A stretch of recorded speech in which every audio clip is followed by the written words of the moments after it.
반갑습니다, 여러분. 게시탐정 장전도사입니다.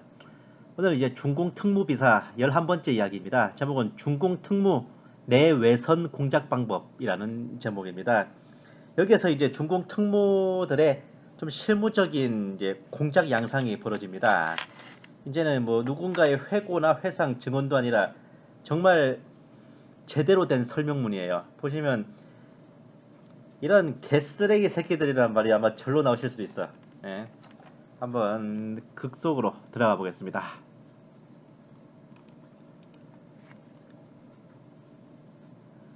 화동의 각종 특수 공작기관의 정보 관계 업무는 설계, 제도, 건설, 감독 및 지도의 책임을 지는 것인데 이 권한은 화동사회부 제3실에서 쥐고 있었으며 정보위원회라는 것은 겨우 정보 수집과 수집된 정보의 급속하고 정확한 판단, 정리, 집행만을 하고 있었는데 그 5개 공작조의 편제는 국민당 특무기관의 그것과는 좀 다른 데가 있었다. 그리고 중공 정보기관은 내선 정보를 위주로 삼아 수집하였으며 길거리나 공공집회소 같은 데서 얻어들은 것이나 옆에서 보고 듣고 얻어온 정보 같은 것은 중요시하지 않았다. 그들은 군통계통이나 중통계통 같은 특무기관 내에 내선을 달고 다년간 공작을 해온 풍부한 식견과 경험, 수완 및 기술, 역사와 관록 있는 실력자들로서 한 개 공작조를 편성하고 있었다. 이들은 무장 보위의 성질을 가진 공작조로서 주로 군통계통을 대상으로 공작하고 있었으며 수집된 정보의 판단과 군통계통의 내부에 배치되었던 공작 관계자들의 범죄자에 대한 초심을 하고 있는 것이 정보위원회의 제1공작조였다. 이 제1공작조는 다시 몇 개의 소조로 나뉘어 있어 매 조마다 정보위원이 몇 명씩 배치되어 있었고 또 몇 명씩의 보통 간부가 배속되어 있었는데 그네들도 모두 이런 정보계통에 유능한 자들이었다. 그 밖에 다른 공작조들의 편제도 대체로 이와 매일반이다. 제2공작조는 정치보위에 관한 공작을 하는 것으로 주요 공작 대상은 CC파 즉 중통국과 육군사관 특무계통의 공작이었다. 제3공작조도 역시 정치보위성의 공작을 하는 곳이었는데 이들의 주요 공작 대상은 삼민주의 청년단과 장경국계통, 그 외 좌파의 국민단계의 특무분자들을 대상으로 공작하고 있었다. 제4공작조는 일반 사회 정보 공작을 하였는데 주로 관료계와 금융계, 시장 같은 데 잠복해 있는 적성 특무분자에 대한 공작을 하고 있었는데 이곳은 경제보위성의 정보공작을 하는 것이었다. 제5공작조는 국경정보공작을 주로 하고 있었다. 매 공작조 내에는 몇 개의 소조가 있었는데 실제 형편에 따라 많은 데는 7, 8개가 있는 곳도 있었다. 나는 정보위원회로 전직된 이후에 나의 과거를 보아서 응당 제1공작조에 소속되어야 할 것이었다. 그렇지 못한 이유는 나는 해방전에 체포되어 구속되고 감시당하여 온 기관이 군통국이었으나 감시받고 있는 기간에 나는 비밀히 민주동맹과 민주혁신위원회 같은 중공의 부하 세력인 외곽단체와 내왕을 하였던 것이다. 그러다가 나중에 중간에 다리를 놓고 공작을 해가지고야 겨우 다시 중공과의 관계를 회복한 것이었다. 그런 까닭으로 중공은 그때 마침 모든 친공 세력인 각종 외곽단체 내 내선을 강화하여 강력히 컨트롤하라는 방침을 세웠기 때문에 조직에서는 최후의 나를 제2공작조에다 편입하기로 결정하였던 것이다. 제2조의 조장은 호정파가 겸임하고 있었으나 실제에 있어서는 그 실권은 제1부조장인 장호의 수중에 있었다. 그 당시에 나는 비록 정보위원 겸 제2부조장의 직책을 가지고 있었으나 마치 속담에 그리는 서방님 따라 그리는 흉내내는 격이었다. 그 밖에는 정보위원 겸 제3, 4조장까지 겸했었으나 역시 매일반이었다. 내가 제2조로 갔을 때는 겨우 5개 조밖에 없었다. 그 중에 한 조는 전문적으로 중통국의 정규조직과 그 간부들을 대상으로 투쟁을 계속하였다. 또 하나는 CC계의 노동조합 운동관계의 특무분자와 육경사 계통의 노동자 복리위원회, 자유중국 노동자연맹과 개원부의 노공협진회 등을 투쟁 대상으로 하고 있었다. 그리고 당연히 일반적인 중공의 노동자 관계의 특무공작은 이 소조에서 컨트롤하고 있었다. 다음으로 또 하나의 소조는 국민당의 각급 당무 간부층을 투쟁 대상으로 싸우고 있었다. 또 한 소조는 각종 반공인민단체와 도덕단체, 종교단체를 투쟁 대상으로 하고 있었고 마지막 한 소조는 각 민주당파와 각종 인민단체를 대상으로 하여 투쟁하고 있었는데 그들은 각 단체 안에다가 내선을 확립하고 극비리에 그들을 감시하고 있었다. 이 소조장은 내가 겸임하고 있었으나 그 뒤에 내가 북경으로 전출된 후에는 점점 확대되어 8개 소조까지 되었다는 것이다. 제2조의 제5소조 공작은 비교적 하기 어려운 공작이었다. 내선 공작을 하는 외근 간부들 이외에 내조원도 7, 8명이나 있었다. 그것은 표리가 부동한 양면성의 공작을 하지 않으면 안 되었다. 즉 표면상으로는 우당 내와 친공 인민단체 내에는 중공의 내선 정보망이 설치되어 있다는 흔적을 조금도 나타내어서는 안 되면서도 실제에 있어서는 극비리의 공산당의 정부 내에서는 조직망을 더욱 강화하여 친공적인 민주당파 인사들의 이런 일종과 그네들의 호흡과 맥박되는 것까지 현미경을 끼고 보듯이 다 알고 있었으며 더욱 각급 민주당파의 두목과 간부들의 사상과 일상생활의 변화까지 시시각각으로 변해가고 있는 실정을 그대로 파악 주시하고 있었다. 만약에 어떤 내선 정보 공작을 하는 동무가 고이건 실수건 간에 자기 신분을 노출시켰을 때는 그런 동무는 남녀를 막론하고 처벌을 당하며 심지어 그가 소속한 조장과 부조장까지도 비평을 받았다. 상해는 민주운동의 역사를 가진 지방이며 비록 오늘날 북경의 수도로 되었지만 그래도 각 민주당파의 이류 두목과 고급 간부들은 아직 많이 남아있었다. 1950년 봄 내가 정보위원회에 공작을 하고 있었던 당시에 민주혁신회, 민주동맹, 민주건국회, 농공민주당, 인민구국회 등 수많은 중공의 끈아풀 당파들이 상해에 들실을 걸고 있었다.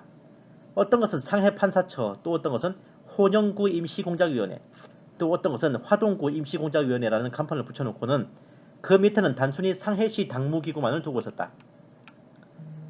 그러나 실제 업무 책임은 전부 우리 정보위원회 사람들이 걸머쥐고 있었다.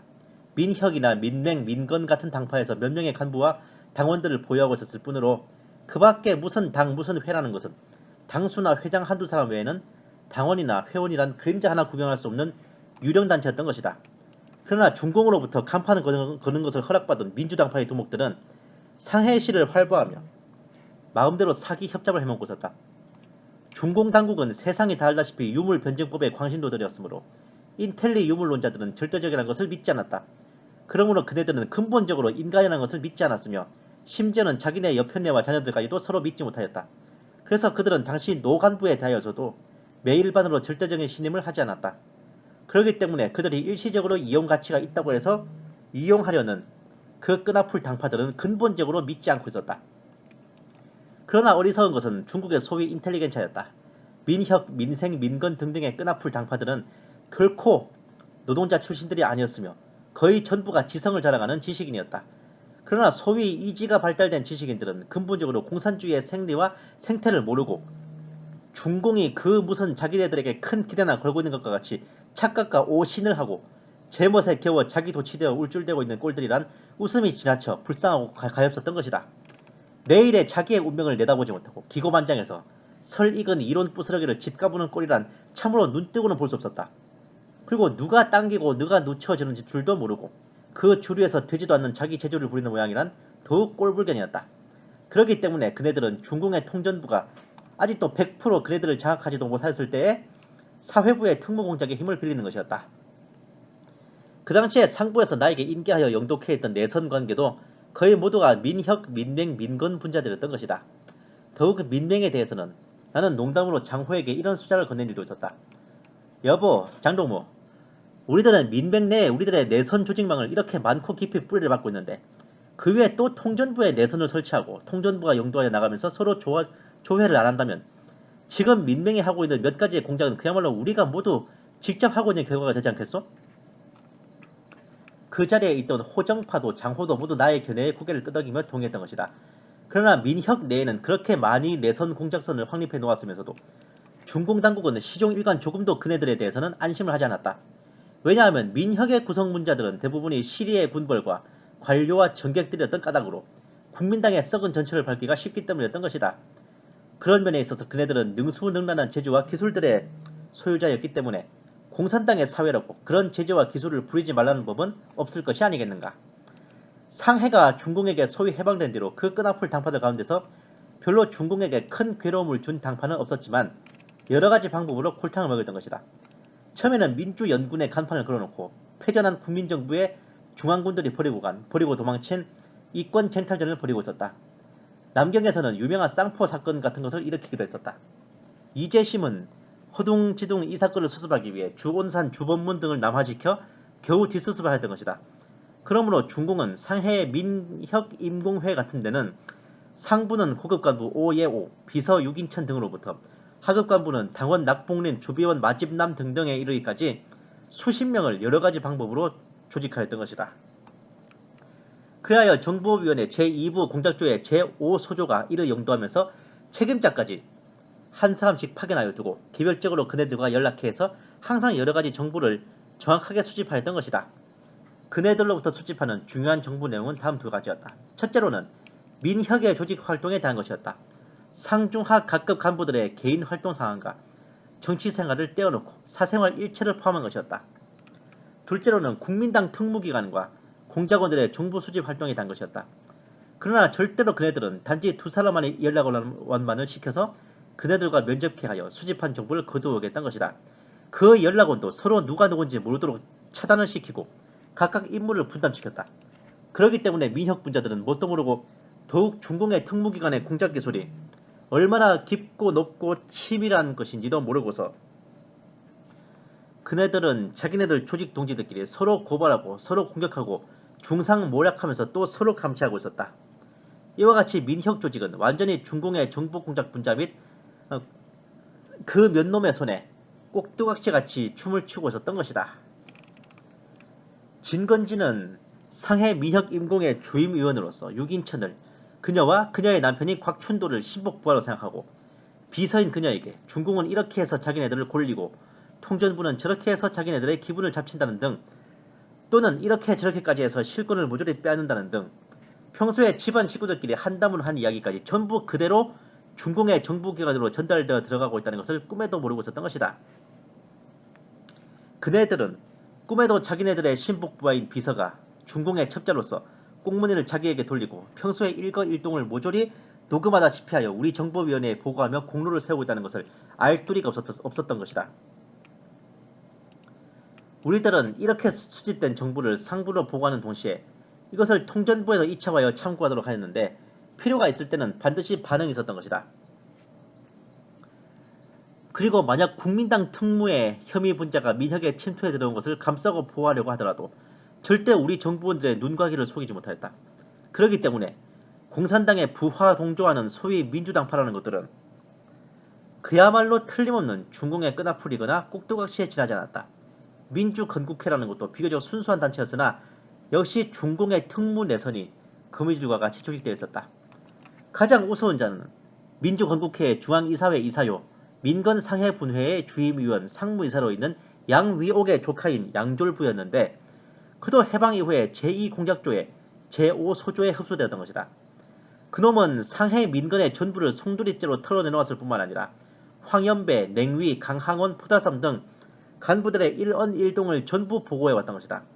그는 항상 북경과 상해 사이를 왔다 갔다 하면서 북경에 한번 갔다만 오면 황연배의 북경에서의 사생활과 평소의 언동을 빠짐없이 보고해왔는데 심지어 황해 공관에서는 1949년 겨울에 매일 석탄을 얼마나 떼고 있다는 숫자까지도 정확히 밝혀 보고하는 것이었다. 그러면 우리들은 즉시로 그것을 중앙으로 보고하여 황씨가 얼마나 사치스러운 생각을 한다는 것을 알려주곤 하였다. 우리는 따로 민주건국회 가운데 반황파 부자 일파에도 따로 우리 특무 내선을 잠복시키고 역시 황씨 일파에 접근해서 세밀히 그네들의 동정을 살피게 하였다. 또 다른 방면으로는 역시 민건의 반황파이자 화동 화사포공사 제2부지배인 진유방을 이용해서 그 일파들이 사포상과 사포공장파와 결탁하여 얼마나 탐오 행위를 하여 먹었으며 어떤 불법과 부정을 하고 있다는 것을 경제보위기관이 아직 알기도 전에 우리들은 먼저 다 알고 있었다. 이와 같이 중공의 정보조직 세포는 모든 끈앞풀 당파와 각 단체 속에 침투하여 물 샐 틈 없이 치밀한 공작을 하고 있었던 것이다. 그러나 오예오나 양졸부 같은 자들은 비교적 이용가치가 컸으므로 양부장과 호정파는 나를 시켜서 조원 한 명을 내놓아 그들과 전문적으로 연락하게 하는 동시에 가능하면 나 자신이 직접 그네들과 만나서 중공의 입장을 적극 지지토록 하는 동시에 민혁과 민건 내부에 침투해 있는 국민당 계통의 불온 분자들을 제거하는 것이었다. 오늘날 나는 모택동의 특무조직으로부터 이탈하여 전세계에 향하여 모택동이 이렇게 잔인하고 악독한 특무조직을 가지고 전체 대륙 인민들을 강압적으로 다스리고 민주인사들을 괴롭히며 옛 진시황 이상으로 폭력정치를 하고 있다는 것을 폭로하면서도 한편으로 그 천진난만한 수많은 민주인사들의 앞날이 근신됨을 참을 수가 없다. 이밖에 화동 지역 내에 있는 각양각색의 민주당파와 인민단체 내에는 중공의 특무 조직 내선이 많고 적은 것 같지는 않았으나 그 당파가 중공과 얼마나 친근하든 불문하고 최소한 2개 이상의 내선이 침투되어 있었는데 그렇지 않고는 도저히 제2공작조 제5소조의 임무를 완수할 수가 없었다. 1950년 봄 내가 이 조직의 임무를 인수인계하여 받을 때는 이미 각 민주당파와 인민단체 내에 내선의 설치 기초공작은 완전히 되어 있었으며 그때 나는 이제부터 어떻게 내선 조직을 1층 더 확대 강화하여 공작을 강력하게 추진 영도하느냐 하는 문제에 부딪혔던 것이다. 다시 말하면 조직, 공작, 영도의 성패 여하는 조직상의 논법을 빌려만 한다면 가장 중요한 것은 영도 간부 자신에게 영도 능력이 얼마나 있느냐 하는데 귀착되는 것이다. 좀 더 공산당의 공식적인 논법으로 말한다면 내 자신이 얼마나 모택동 사장의 공작 방법을 정확히 파악하였느냐 여부에 달려있다는 것이다. 아니 오늘 내용 보면 진짜 좀 약간 섬찟한 내용이 좀 나옵니다. 와, 그러니까 이게 화동 정보 그 특무기관을 보면 화동 사회부 제3실이 지휘부고 화동 정보위원회는 이제 실무기관입니다. 근데 이 내선 정보가 뭐냐면은 해당 공작 대상 기관 내부에 잠복시켜 놓은 첩자를 통해서 받는 정보를 내선 정보라 그러고 그 정보원을 보고 그런 정보망을 구축하는 걸 보고 내선을 깐다 그래요. 그러니까 국민당 군통국, 중통국 같은 이제 국민당 특무기관 내에도 내선을 달았었고, 음. 어,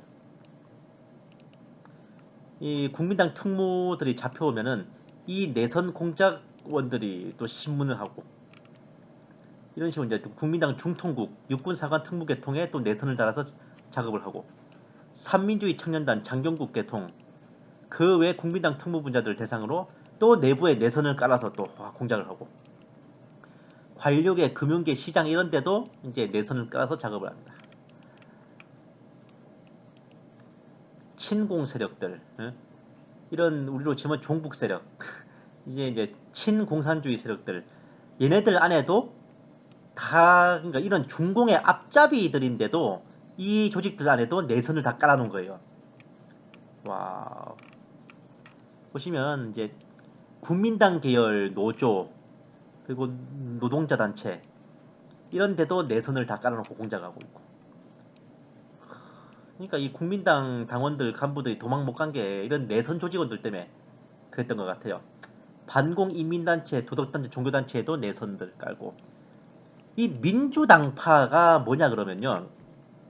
이게 뭐랄까 아무리 일당 독재 국가라 그래도 약간 구색 정당은 있잖아요. 북한 같은 경우에는 이제 우당이라 그래요. 친구 우자를 써가지고 친구당이라고 이제 우당이라고 해서 조선노동당 말고 조선 천도교 청우당이라는 데가 있고 조선민주당이라는 데가 있고 당 2개가 더 있어요. 그러니까 일당 독재 국가가 아니다. 우리 뭐 자유로운 정당 활동이 있다. 이런 거 선전하기 위한 구색 맞추기. 마찬가지로 이 중국에도 이런 정당이 있습니다. 이 그, 하나, 둘, 셋, 넷, 다, 일곱. 그러니까 총그 8개 정도 되는 그 현재는 이제 8개 정도 되는 조직인데 이 당시에는 한 뭐 몇 개야 될까? 일단 그 중국 국민당 혁명위원회 그리고 중국 민주동맹, 중국 민주건국회, 민주촉진회, 농공민주당, 치공당, 구삼학사, 타위완 민주자치동맹 이렇게인데 이 당시에는 아마 이제 민주동맹, 민주건국회, 민주촉진회, 농공민주당 그리고 국민당 혁명위원회 이렇게 5개가 있었나 봐요. 이 그 구색 정당들을 총 합쳐서 일컫는 표현이 민주당파라고 합니다. 이 사람들이 이제 중공 건국 그 중국 중화인민공화국 건국 당시에 중국 공산당과 함께 협력을 해서 이제 그 정치 활동을 했던 정당들인데 이 중국 공산 정권 하에서 야당 역할을 하려고 했던 그런 그 구색 정당들이에요. 자기들이 한낱 앞잡이 끈앞풀에 지나지 않다는 것을 까맣게 모르고 있었지 얘네들이. 근데 이 민주당파들 안에도 내선이 다 깔려 있었다는 겁니다. 진짜 물론 이런 정보망이 깔려 있다는 것을 들키면 안 되는 거고, 이 친공적인 민주당파 인사들의 모든 행동을 다 감시하고 있는 겁니다. 보시죠. 민주혁신회, 민주동맹, 민주건국회, 농공민주당. 이때는 아직 중국 국민당 혁명위원회는 아직 안 왔나 봐요. 없었나 봐. 예. 이런 조직들이 있었지만 이 화동정보위원회에서 뒤에서 다 통제하고 있었던 겁니다.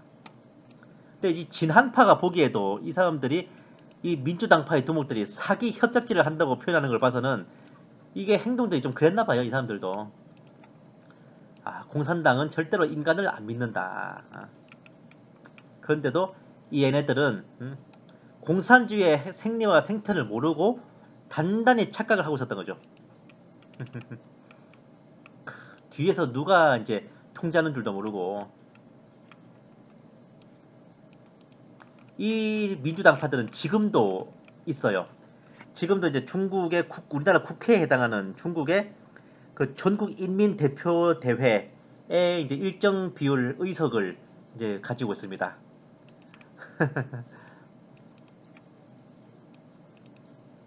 옛날 그 군벌들, 관료 정객들 중에서 이제 장개석을 따라서 대만으로 안 가고, 그러니까 장개석하고는 좀 척을 진 사람들 있잖아요. 그런 사람들이 이제 그 공산화 뒤에도 남아 있었는데, 이 사람들이 대부분 이제 이 민주당파에 많이 가담을 했습니다.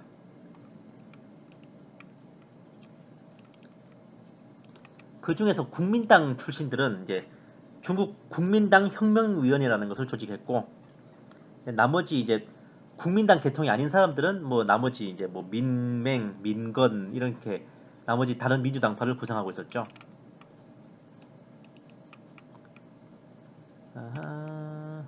사생활까지 다 관리하고. 완전 점조직이에요. 이 내선 공작원도 서로 누가 누군지 모르게. 예.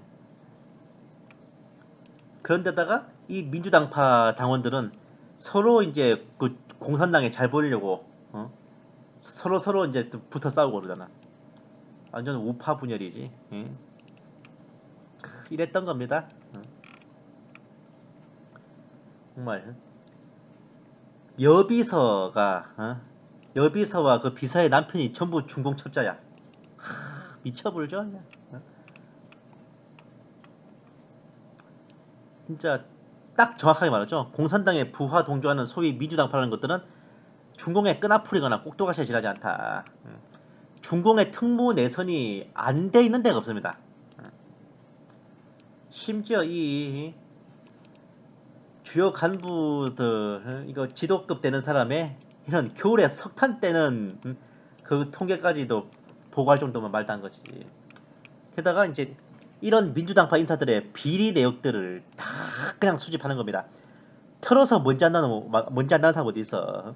이런 걸 다 수집했다가 중요한 순간에 이제 이것들을 이제 약점 잡아가지고 숙청을 하려는 거죠.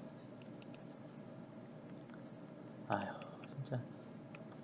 이 민주 인사들이 과연 정말 어떻게 될까 심히 걱정을 하지 않을 수 없었던 겁니다. 이 진한파가. 그 당파가 중공과 얼마나 친근하든 불문하고 최소한 2개 이상의 내선이 침투되어 있었다. 이 다음 편에는 이제 모택동의 특무 공작 방침 그 설명이 계속 이어집니다.